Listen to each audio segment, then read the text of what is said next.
Hello ಎಲ್ರಿಗೂ ನಮಸ್ಕಾರ. ಮೈಸೂರು ಅಂದ್ರೆ ದಸರಾ, ದಸರಾ ಅಂದ್ರೆ ಮೈಸೂರು. ಇದೆರಡು ಬೇರ್ಪಡಿಸಲಾಗದಷ್ಟು ಒಂದಾಗಿದೆ.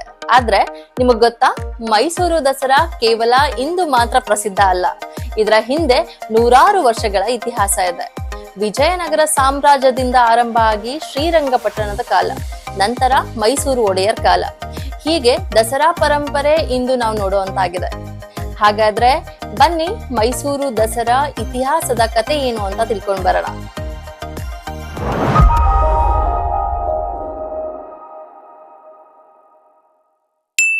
ವಿಜಯನಗರ ಸಾಮ್ರಾಜ್ಯದಲ್ಲಿ ದಸರಾ ಆಚರಣೆ ಆರಂಭ ಆಗಿದ್ದು ವಿಜಯನಗರ ಸಾಮ್ರಾಜ್ಯದ ಕಾಲದಲ್ಲಿ. 14ನೇ ಶತಮಾನದಲ್ಲಿ ಹರಿಹರ ಮತ್ತೆ ಬುಕ್ಕ ರಾಜರು ವಿಜಯನಗರ ಸಾಮ್ರಾಜ್ಯವನ್ನು ಸ್ಥಾಪನೆ ಮಾಡಿದಾಗ ಅದರಲ್ಲಿ ಮಹಾನವಮಿ ಹಬ್ಬ ಬಹಳ ವೈಭವದಿಂದ ಆಚರಣೆ ಮಾಡ್ತಾ ಇದ್ರು. ಅಂದಿನ ಕಾಲದಲ್ಲಿ ವಿಜಯನಗರದ ಹಂಪಿಯಲ್ಲಿ ನಡೆಯುತ್ತಿದ್ದಂತ ಈ ದಸರಾ ಆನೆ, ಕುದುರೆ, ಸೈನ್ಯದ ಪ್ರದರ್ಶನ, ನೃತ್ಯ, ಸಂಗೀತ ಮತ್ತು ಭವ್ಯ ಮೆರವಣಿಗೆಯಿಂದ ಪ್ರಸಿದ್ಧ ಆಗಿತ್ತು.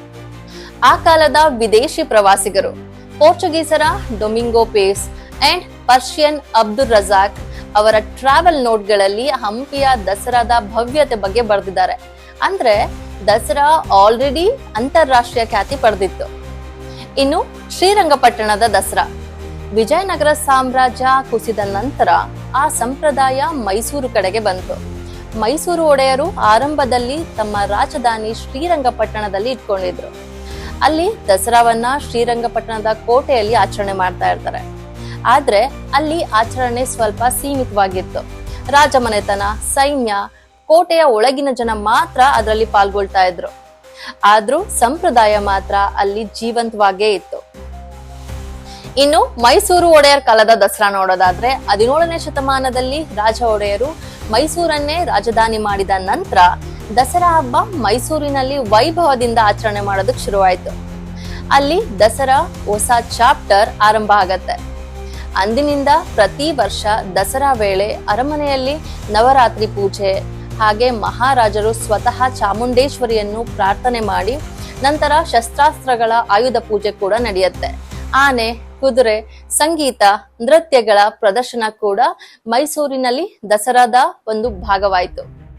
ಅದರ ಜೊತೆಗೆ ಜಂಬೂ ಸವಾರಿ ಅಂದ್ರೆ ಆನೆ ಮೇಲೆ ದೇವಿಯನ್ನ ಕೂರಿಸಿ ಮೆರವಣಿಗೆಗೆ ಕರೆತರುವ ಒಂದು ಆಚರಣೆ ಪ್ರಾರಂಭ ಆಯಿತು. ಇದು ಮೈಸೂರು ದಸರಾದ ಹೃದಯದತ್ತಾಗಿದೆ. ಹಾಗೆ ಬ್ರಿಟಿಷರ ಕಾಲದಲ್ಲಿ ನೋಡೋದಾದ್ರೆ ಟಿಪ್ಪು ಸುಲ್ತಾನ್ ಕಾಲದಲ್ಲಿ ಸ್ವಲ್ಪ ಸಮಯ ದಸರಾ ಆಚರಣೆ ನಿಂತಿತ್ತು. ಆದ್ರೆ ಬ್ರಿಟಿಷರು ಮೈಸೂರು ರಾಜ್ಯವನ್ನು ರಾಜ ಒಡೆಯರ್ಗೆ ಮರಳಿ ಕೊಟ್ಟ ನಂತರ ಮತ್ತೆ ದಸರಾವನ್ನು ಭವ್ಯವಾಗಿ ಪ್ರಾರಂಭ ಮಾಡಿದ್ರು. ಹಾಗೆ ವಿಶೇಷವಾಗಿ 19ನೇ ಶತಮಾನದಲ್ಲಿ ಕೃಷ್ಣರಾಜ ಒಡೆಯರು, ನಂತರ ಜಯಚಾಮರಾಜ ಒಡೆಯರು ದಸರಾವನ್ನ ಇನ್ನೂ ವೈಭವಶಾಲಿ ಮಾಡಿದ್ರು. ಇನ್ನು ಅಂಬಾರಿ ಬದಲಾವಣೆಯ ಇತಿಹಾಸ ನೋಡೋದಾದ್ರೆ ಮೊದಲಿನಿಂದನೂ ಮೈಸೂರು ರಾಜರೇ ಚಿನ್ನದ ಅಂಬಾರಿ ಮೇಲೆ ಕುಳಿತು ಮೆರವಣಿಗೆಗೆ ಬರ್ತಾ ಇದ್ರು. ಇದು ರಾಜಕೀಯ ಶಕ್ತಿ ಮತ್ತೆ ಧಾರ್ಮಿಕ ಪ್ರಾಮುಖ್ಯತೆಯ ಸಂಕೇತವಾಗಿತ್ತು. ಆದ್ರೆ ಟಿಪ್ಪು ಸುಲ್ತಾನ ಕಾಲದಲ್ಲಿ ದಸರಾ ನಿಂತ ನಂತರ ಮತ್ತೆ ಪ್ರಾರಂಭವಾದಾಗ ಸ್ವಲ್ಪ ಬದಲಾವಣೆಗಳಾಯ್ತು. 1947ರಲ್ಲಿ ಭಾರತ ಸ್ವಾತಂತ್ರ್ಯ ಪಡೆದ ನಂತರ ಮೈಸೂರು ಒಡೆಯರಿಗೆ ರಾಜಕೀಯ ಅಧಿಕಾರ ಉಳಿಲಿಲ್ಲ. ಅದರ ನಂತರ ರಾಜರು ಅಂಬಾರಿಯಲ್ಲಿ ಕುಳಿತು ಬರೋದನ್ನ ನಿಲ್ಲಿಸಿದ್ರು. ಕೊನೆಯದಾಗಿ ಮೈಸೂರು ಅಂಬಾರಿಯಲ್ಲಿ ಕುಳಿತ ಮಹಾರಾಜ ಅಂದ್ರೆ ಅವರು ಜಯಚಾಮರಾಜ ಒಡೆಯರು 1947ರ ಮುಂಚೆ.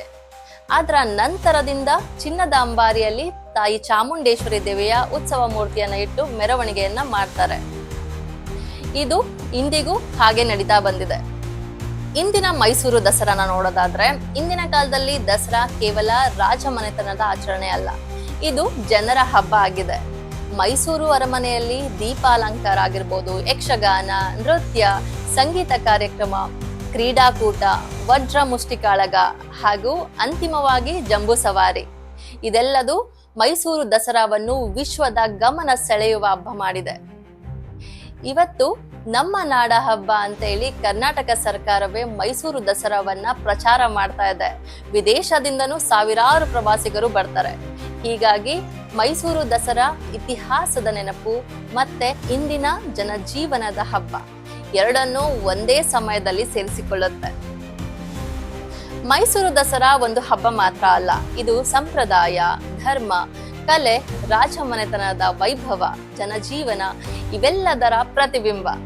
ವಿಜಯನಗರದ ಹಂಪಿಯಿಂದ ಪ್ರಾರಂಭ ಆಗಿ ಶ್ರೀರಂಗಪಟ್ಟಣದಲ್ಲಿ ಬದುಕಿ ಮೈಸೂರಿನಲ್ಲಿ ಅರಳಿದ ದಸರಾ ಇಂದಿಗೂ ನಮ್ಮ ಸಂಸ್ಕೃತಿಯ ಹೆಮ್ಮೆ.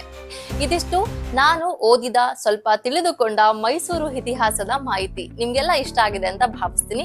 ಇದೇ ತರ ಇನ್ಫಾರ್ಮೇಶನ್ ಇರೋ ವಿಡಿಯೋ ಬೇಕಂತ ಹೇಳಿದ್ರೆ ನನ್ನ ಚಾನೆಲ್ ನ ಲೈಕ್ ಮಾಡಿ, ಶೇರ್ ಮಾಡಿ ಅಂಡ್ ಸಬ್ಸ್ಕ್ರೈಬ್ ಮಾಡಿ. ನಾನು ನಿಮ್ಗೆ ಸಿಗ್ತೀನಿ ಮುಂದಿನ ವಿಡಿಯೋದಲ್ಲಿ. ಅಲ್ಲಿವರೆಗೂ ಟೇಕ್ ಕೇರ್, ಬೈ, ನಮಸ್ಕಾರ.